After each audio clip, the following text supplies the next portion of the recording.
रहा हूं, जो उनके भाई ने कहा था 15 मिनट के लिए, वो जेल भी गए उसमें और बाद में वो बरी भी हुए। मगर जो खुलेआम धर्म संसद के नाम पर चुनाव पे प्रतिबंध लगना चाहिए, सुन लीजिए गुरुजी, धर्म संसद के नाम पर जो धर्मगुरु, हमारे हिंदू धर्मगुरु, जिनका काम होता है प्रचार प्रसार करने का अपने धर्म का, वो जब मारने और काटने की बात करते हो, सामाजिक बहिष्कार की बात करते हो मुस्लिम समाज की, तो उनके खिलाफ कार्रवाई क्यों नहीं करती सरकार? और जो खुलेआम देश में हिंदू राष्ट्र की मांग कर रहे हैं, उनके खिलाफ कानूनी कार्रवाई क्यों नहीं हो रही? अगर कोई अमृतपाल जैसा व्यक्ति अगर वो खालिस्तान की मांग करता है तो उसे जेल चले जाता है वो, मगर जो हिंदू राष्ट्र की बात करते हैं वो खुलेआम घूम रहे। और जिन्होंने मुस्लिम राष्ट्र की बात करी, पीएफआई, आज वो देश में बैन हो गई, उनके लोग सब जेल में। हिंदू राष्ट्र पे आएंगे, देवनंदन जी हिंदू राष्ट्र पे आएंगे। एक मिनट दीजिए मुझे, क्योंकि ओम जी से बहुत देर से बात नहीं हुई है और ओम जी इतिहासकार है। ओम जी, मुझे ये बताइए, अभी बात हुई 1991 प्लेसेस ऑफ वर्शिप एक्ट की, लेकिन एक तर्क ये भी है कि अगर ऐसे ही बात ऐसे होने लग जाएगी, अभी अयोध्या की बात हुई, फिर कहा कि नहीं मथुरा पे भी लागू नहीं होता, फिर कहा गया कि नहीं काशी पे भी लागू नहीं होता, तो फिर तो एक तर्क ये भी है ना इस पर कि ऐसे तो देश में लाखों मस्जिदें हैं जिनके ऊपर ये क्लेम होना शुरू हो जाएगा कि भाई यहाँ मंदिर था। 30,000 मस्जिदों की लिस्ट है, 30,000 मस्जिदों की लिस्ट भी है, मतलब ऑलरेडी लिस्ट तैयार है। मैं तो कह रहा हूँ कि लाखों मस्जिदें हो सकता है वो नंबर और भी बढ़ जाए, फिर तो ये क्लेम होना शुरू हो जाएगा कि इस मस्जिद को खुदाई करो और यहाँ पर देखो मंदिर था, इसका सर्वे करो। गौरव जी, दुर्भाग्य से ऐतिहासिक सच्चाई है। अगर 30,000 मस्जिदों की हमारे मित्र रंगरेज जी ये बात कह रहे हैं, उन्होंने भी मुद्दे को बड़ा अलग तरह का रंग दिया अपने उपनाम के मुताबिक। ये सच्चाई है ऐतिहासिक कि भारत में मुस्लिम सत्ता के आने के बाद से 600 वर्ष इस देश ने, इस समाज ने बहुत यातनाएं झेली हैं, बहुत दमन झेला है। और हमारी आस्था के प्रतीक, हमारे जो मंदिर थे, उनको तोड़ा गया, उनको नष्ट किया गया, उनको भ्रष्ट किया गया, उन मूर्तियों को खंडित किया गया। इसलिए अगर उस पे आज ये बात हम खुले मन से ये करना चाहते हैं कि कम से कम उसको स्वीकारो तो आप। तो इसका प्रमाणिक कोई सबूत है हमारे पास जो हम ये बात कह रहे हैं, इसको हम कैसे, क्योंकि कोर्ट तो सबूत मांगता है। जी, 1990 के दशक में सीताराम गोयल जी, अरुण शौरी जी की एक किताब आई थी, बड़ी अच्छी किताब है, मुझे लगता है कि यहाँ बैठे कुछ लोगों ने जरूर उसको देखा होगा, Hindu temples what happened to them.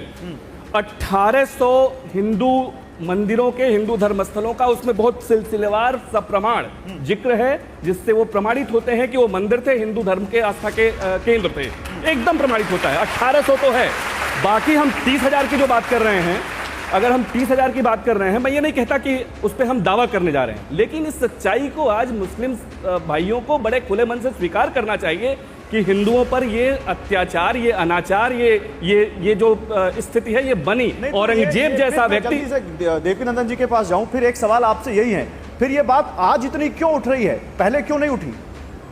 देखिए, समय की बात होती है, समय की बात होती है, समय आ गया। लगता है कि समय ठीक है, हिंदू पुनर्जागरण का काल है, मैं ये मानता हूं, इसलिए ये सही समय है कि हम ये बात कर सकें। ये इसमें कहीं कोई दो राय नहीं है कि ये पुनः बहुत समय बाद हिंदू पुनर्जागरण का ये काल है।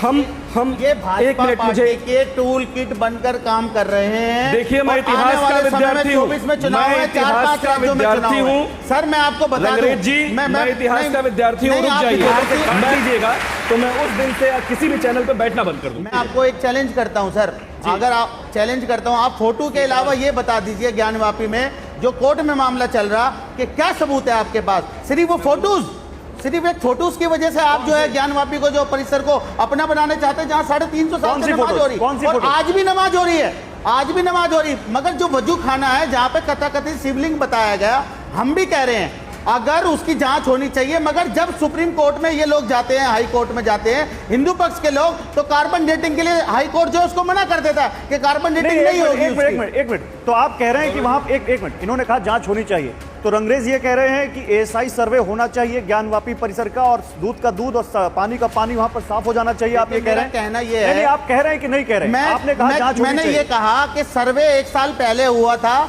जिसमें विशाल मिश्रा भी थे और कोर्ट कमिश्नर गए थे, उन सब लोगों ने वहां पे रिपोर्ट दी, उन्होंने काला नुमा एक पत्थर बताया, जिसमें वो 3 फुट का पत्थर है, और ये सारी बातें 64 इंची जो है, उसमें स्लाइड डाली गई तो नीचे तक गई, वो शिवलिंग नहीं हो सकता। वही तो मैं कह रहा हूँ, जब बाजू में भव्य मंदिर बना हुआ है, कॉरिडोर बना हुआ है, और वहां पर पूजा बरसों से होती आ रही है, तो आप नए मंदिर की कैसे स्थापना कर सकते हैं? मैं यही तो पूछना चाह रहा हूँ।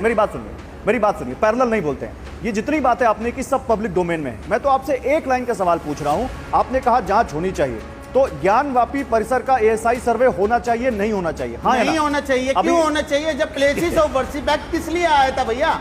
वो कानून का जो बेसिक स्ट्रक्चर का हिस्सा है संविधान का, वो इसी वजह से आया था कि कोई विवाद ना हो हिंदू मुसलमान का, क्योंकि हमारा और आपका डीएनए एक है। तो इस चीज को देखते हुए हमारा और आपका डीएनए एक है, और इसी वजह से कि हमारा आपस में कोई विवाद ना हो मंदिर मस्जिद को लेकर, इसलिए प्लेसेस ऑफ वर्शिप एक्ट आया था। और मोहन भागवत जी ने बहुत अच्छा बयान दिया था कि आप जो है मस्जिदों में शिवलिंग तलाशना बंद कर दें। तो ये सारी चीजें जब ओके होल्ड ऑन देवकीनंदन जी, ये जो इन्होंने आखिरी में एक लाइन बोल दी, ये मेरा भी सवाल था। आप संघ प्रमुख मोहन भागवत जी को तो मानते होंगे।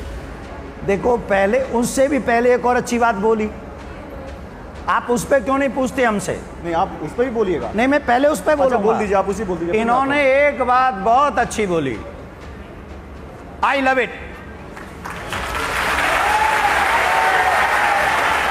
वो बात क्या है कि हमारा और इनका डीएनए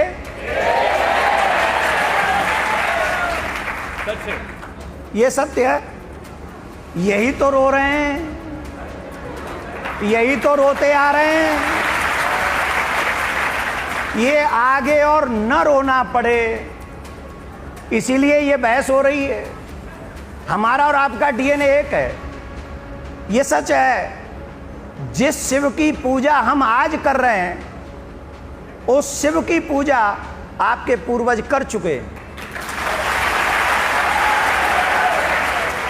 आज तकलीफ इस बात की है, वो आत्मा, वो जमीर कहां से आता होगा?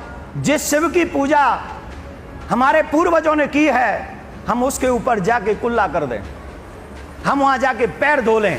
वो कौन सी आत्मा है, वो कौन सा जमीर है? कम से कम रिस्पेक्ट इसी बात की कर लें कि चाहे हमने धर्म बदल लिया है, पर हमारे पूर्वजों की आस्था का खिलवाड़ 90%। नहीं, वो तो कहते हैं कि वो शिवलिंग है ही नहीं, वो तो फव्वारा कहते हैं उसको। फिर वो काला पत्थर क्या है, जिसको अभी ये काला पत्थर कह रहे हैं, वो क्या है? और मस्जिद में उसकी क्या वैल्यू है? किस